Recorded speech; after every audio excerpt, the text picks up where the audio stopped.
Hello everybody, Dr. Brandon here with you. Hey, so it's the beginning of February, and what you may not know is that February is the peak month for cases of flu. If you look back historically over the past 35 years, um, February tends to be the month that has the most cases of flu, and it's the shortest month. And so, as if winter hasn't been full of enough sickness, have you noticed like everyone seems to be sick right now? In December, there was like record numbers of walking pneumonia.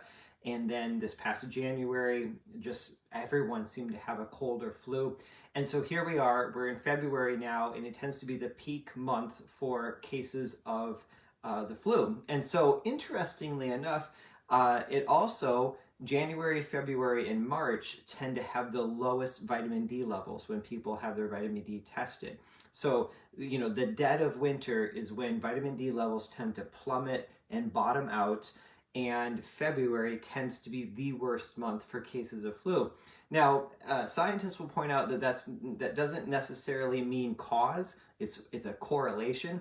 But when we also know that vitamin D is incredibly important for immune system function, it's pretty clear that they're connected. Okay, so this month you need to optimize your vitamin D. You need to figure out vitamin D. Vitamin D is the immune system vitamin, and so many people have inadequate vitamin D levels, which are leaving them at risk for being vulnerable to every germ and virus that comes along, and they're at risk for sickness and disease. So if you don't know your vitamin D level, that means you're doing vitamin D wrong, okay?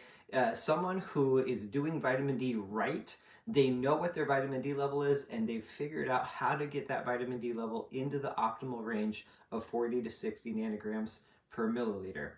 Also, make sure that you reduce and cut down on sugar for you and your family this month.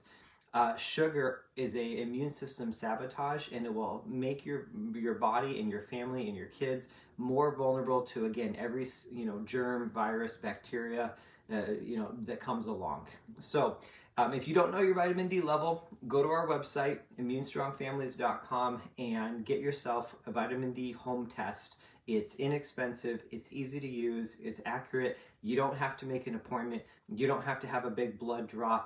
And then you can actually find out what is your vitamin D level, and that can give you a lot of answers, and it can give you direction on how to get that vitamin D level improved. All right, I hope this has been helpful. Stay healthy this month. Well, all year, but especially this month.